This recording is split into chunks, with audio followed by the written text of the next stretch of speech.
Hi guys! Welcome back to our channel. My name is Amor and I'm from the Philippines and my partner is from Puerto Rico and we are the Philippine Ricans. And if you are new to our channel guys, please do like, share, and subscribe so then you will get notified to our next video. For today's video guys, another tutorial video on how to fill out the form. And today, we're going to talk about Form I-864. So what is Form I-864? Form I-864 is the supporting documents of the Form I-485, which is the green card or the adjustment of status. Form I-864, guys, is the affidavit of support under Section 213A of the INA. It's a legally binding contract. An individual signs to accept financial responsibility for a family member or in some cases, employment-based immigrant who is seeking a green card to live permanently in the United States. The primary purpose, guys, of the I-864 form is to ensure the immigrant has adequate financial support and is unlikely to rely on the U.S. government. All the informations that we use here is for illustration only and not our personal information for privacy. Again, guys, do not send original documents unless specifically requested, form instructions, or applicable regulations. Without further ado, and now let's start the tutorial on how to fill out the form I-864. Guys, all the forms that you need to fill out, you will find out that one to the USCIS website. Just type form and you will see there the forms that you need to fill out. Form I-864 is the affidavit of support under Section 213A of the INA. So Department of Homeland Security, and then here there is expiration date on the right side. Just make sure guys you upload the form, make sure that it's not expired. The upper part, this is for the USCIS. So start here, part 1, basis for filing affidavit of support. So I am the sponsor submitting this affidavit of support because select only one in the box. So here I select 1A. I am the petitioner. I filed or I'm filing for the immigration of my relative. Again guys, Form I-864 is the supporting documents of your Form I-485 to apply for a green card. So this is about your sponsor. Okay, so for the part 1, just only check the 1A. And whatever is applicable to you guys, just read this carefully. Note, as a sponsor, you must include proof of your U.S. citizenship, U.S. national status, or lawful permanent resident status. So, that is very important also to see this note, guys. So, part 2, information about you as a sponsor. So, number 1, sponsor's full legal name. Do not provide a nickname. So, here again, all the informations that we provided here, guys, for our video tutorial is for illustration only. It's not our personal information. So, family name, given name, middle name, if applicable. Continuation of part 2, page 2, sponsor's current mailing address. So, in care of, so this is the name of your husband, the address, street number, and name. Provide all these guys, city, the state, the zip code, the province, postal, and the country. So, here in the United States, there's no province and there's no postal code. So, put an A on that. Number 3, is your current mailing address the same as your physical address?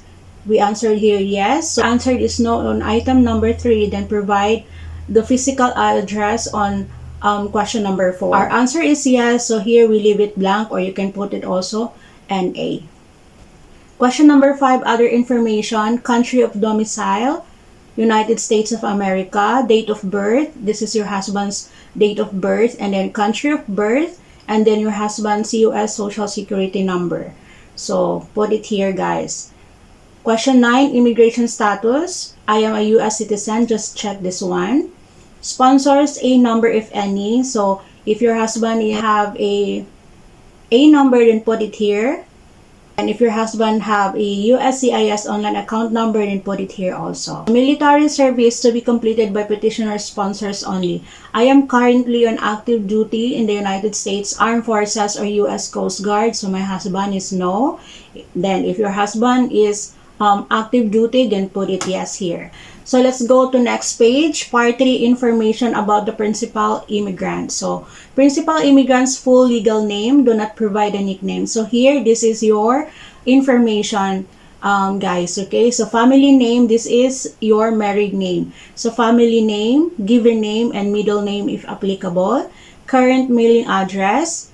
In care of name, then put your complete name here. Street number, the name, the number, the city or town, state, zip code, province, postal code, and country. Other information, country of citizenship or nationality. Here, Philippines, and then your date of birth. Alien registration number, if any. So this one, guys, again, a number found in your notice of action 1 below your name. So put your a number here, and then your USCIS online account number, if any. So if you are first time here in the United States and first time to apply for a visa, then put NA here because you can only have USCIS online account number if you have entry in the United States. Okay, so daytime telephone number, put it here on the number 7. Part 4, information about the immigrants you are sponsoring. So I am sponsoring the principal immigrant named in part 3. So put it here, yes. Okay, just read this one carefully, guys, okay? And then question number 2 and 3, because we answered yes on 1, so we leave it blank, the question number 2 and 3. So question number 4, family member number 1. If your answer on the part 4 is the number 2, and then put your family member here. We put NA here, guys, because we answer question number 1 on part 4. Continuation, on the page 4, family member number 2. So put all the information here, guys, ha. This is applicable if you have K2. Okay, so if you have K2, then put all the names and informations here of your K2. So part 5, sponsors household size. Note, do not count any member of your household more than once. Okay, so just read these instructions here. Print out the instructions on how to fill out the form I-864 so you will be guided. Persons you are sponsoring in this affidavit. So number 1, enter the total number of immigrants you are sponsoring on this affidavit, which includes the principal immigrant listed in part 3. So I'm listed on the part 3, and then that's why I put 1 here. And my husband only sponsor me, so nothing else. Remember, we skipped the page number 4 to 7 on part 4. So 1 here, persons not sponsored in this affidavit. So yourself, 1 here also. And then the rest, question number 3 to 7, we put 0 here. Okay, and then number 8 question is add together part 5, item number 1 to 7, and enter the number here. So the total household size is 2 only, guys. So 1 in the question number 1 and number 2 also. So just make sure that you put all the informations here. Again, it's case to case basis. Ours is not the same yours, but then if it's the same, then you can do this same as what we did. Okay, so part 6, sponsors employment and income. So I am currently employed. Number 1, we check here employed as AN, and then put your husband's job here, guys. So for example, team leader, like that, or engineer. Okay, and then number 2, name of employer. So number 1 here, there's 2, employer 1 and employer 2. So here you put here the name of the employer in the box. My husband is working in this company for 5 years. He only have 1 employer. So we put it here, name of employer 1. Okay, so if your husband is self-employed or retired or unemployed, then since when, then put it here, guys. Okay, just answer this honestly. Okay, and then question number 7, my current individual annual income is, so this one, the total that we put here is, this is the income of my husband's in 1 year. Income you are using from any other person who was counted in your household size, including retained conditions, the intending immigrant, see Form I-864 instructions. So it's very important to read all the instructions on how to fill out the Form I-864, guys, so then you will not put wrong informations here, because this form is very important. Okay, so page 6, part 6, sponsors, employment, and income. Okay, this one from number 8 to number 11 we put in A. Okay, why? Because my husband, we don't have a co-sponsor. If you have co-sponsor, then put the employment and the income of your co-sponsor, every person. If you need additional space, use the space provided in part 11, guys, for additional information. So remarks, question number 12, my current annual household income, total all lines from part 6, item number 7 to 11. The total will be compared to federal poverty guidelines on form. So here we put 85,000 USD, because that's the total of my husband's annual income. And if you have co-sponsor, and then put all together the total here on item number 12. Okay, so 13 we leave it blank, and then 14 we put an A here. Okay, guys. So next is federal tax return information. So 15, have you filed a federal income tax return for each of the 3 most recent tax years? And then our answer here is yes. So my husband filed taxes for the most recent years, guys. So that would be 3 years. Okay, so note, you must attach a photocopy or transcript of your federal income tax return for only the most recent tax year and complete item number 16A. If you believe additional return may help you to establish your ability to maintain sufficient income, you may submit transcript or photocopies of your federal individual income tax returns for the 3 most recent years and complete item number 16A to 16C. So here, guys, we submit W2, 1040, and then the IRS. So proceed to page number 7.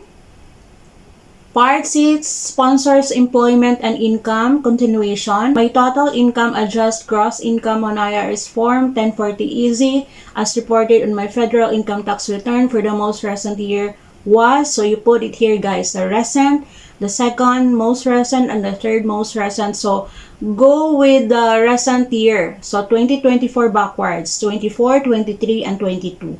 Okay, so this is the total income, guys.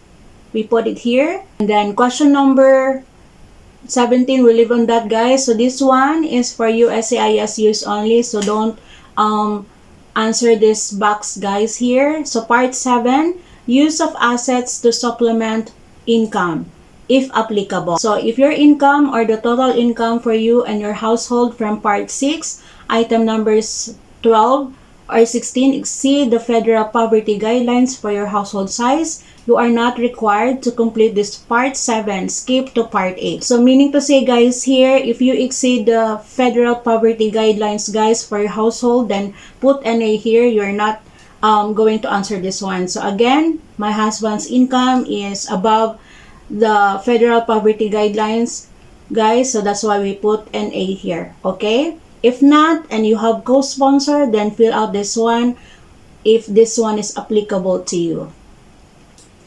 Okay, proceed to page 8. Use of assets to supplement income.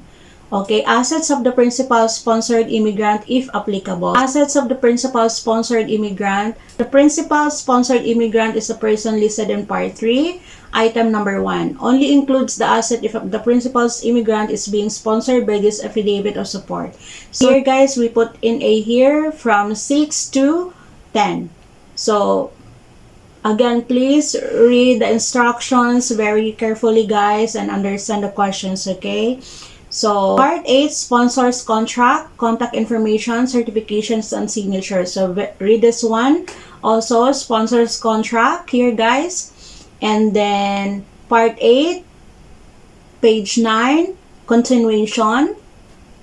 And read very carefully, guys. So, page 10, guys, sponsor statement.